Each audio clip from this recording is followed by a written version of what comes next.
Almost everyone knows who Fred Rogers is. For people of a certain age, though, Mr. Rogers is revered in a way very few other people are. Born on March 20th, 1928, Frederick McFeely Rogers became an iconic American television personality, beloved for his children's show Mr. Rogers' Neighborhood, which aired from 1968 to 2001. But just a year into his career as Mr. Rogers, on May 1, 1969, he was asked to speak before the United States Senate Subcommittee on Communications at a hearing in support of public broadcasting, and his performance basically saved public broadcasting.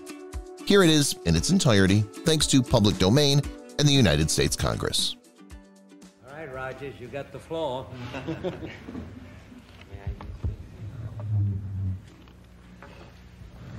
Senator Pastore, this is a philosophical statement and would take about 10 minutes to read, so I'll not do that.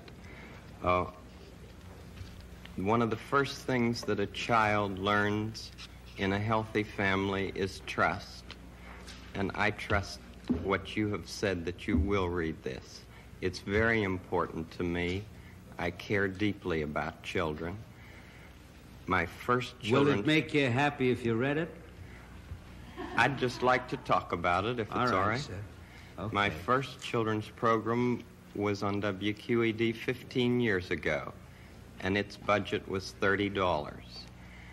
Now, with the help of the Sears Roebuck Foundation and National Educational Television, as well as all of the affiliated stations, each station pays to show our program. It's a unique kind of funding in educational television. With this help, now our program has a budget of $6,000. It may sound like quite a difference, but $6,000 pays for less than 2 minutes of cartoons, 2 minutes of animated, what I sometimes say, bombardment. I'm very much concerned, as I know you are, about what's being delivered to our children in this country. And I've worked in the field of child development for 6 years now, trying to understand the inner needs of children. We deal with such things as the inner drama of childhood. We don't have to bop somebody over the head to make him, to make drama on the screen. We deal with such things as getting a haircut, or the feelings about brothers and sisters, and the kind of anger that arises in simple family situations. And we speak to it constructively. How long a program is it? It's a half hour every day. Most channels schedule it in the noontime as well as in the evening. WETA here has scheduled it in the late afternoon.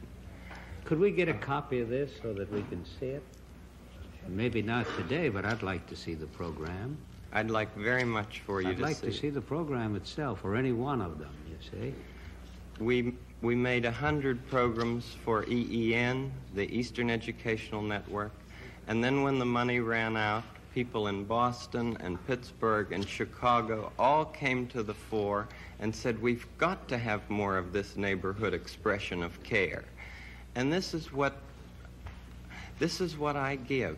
I give an expression of care every day to each child to help him realize that he is unique.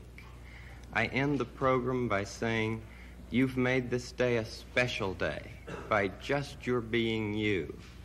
There's no person in the whole world like you, and I like you just the way you are. And I feel that if we in public television can only make it clear that feelings are mentionable and manageable, we will have done a great service for mental health.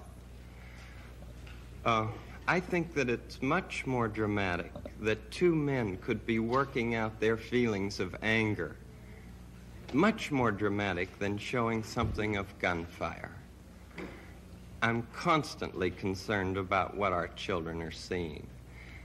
And for 15 years I have tried in this country and Canada to present what I feel is a meaningful expression of care. Do you narrate it?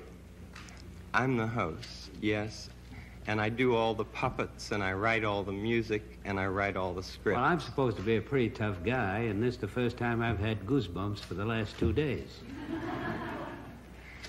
Well, I'm grateful not only for your goosebumps, but for your interest in our kind of communication. Could I tell you the words of one of the songs which I feel is very important? Yes. This has to do with that good feeling of control, which I feel that children need to know is there. And it starts out, what do you do with the mad that you feel? And that first line came straight from a child. I work with children, doing puppets in very personal communication with small groups. What do you do with the mad that you feel? When you feel so mad you could bite. When the whole wide world seems oh so wrong, and nothing you do seems very right. What do you do? Do you punch a bag? Do you pound some clay or some dough? Do you round up friends for a game of tag or see how fast you go? It's great to be able to stop when you've planned a thing that's wrong and be able to do something else instead and think this song. I can stop when I want to, can stop when I wish, can stop, stop, stop anytime. And what a good feeling to feel like this and know that the feeling is really mine. Know that there's something deep inside that helps us become what we can. For a girl can be someday a lady, and a boy can be someday a man. I think it's wonderful. I think it's wonderful. Looks like you just earned the $20 million.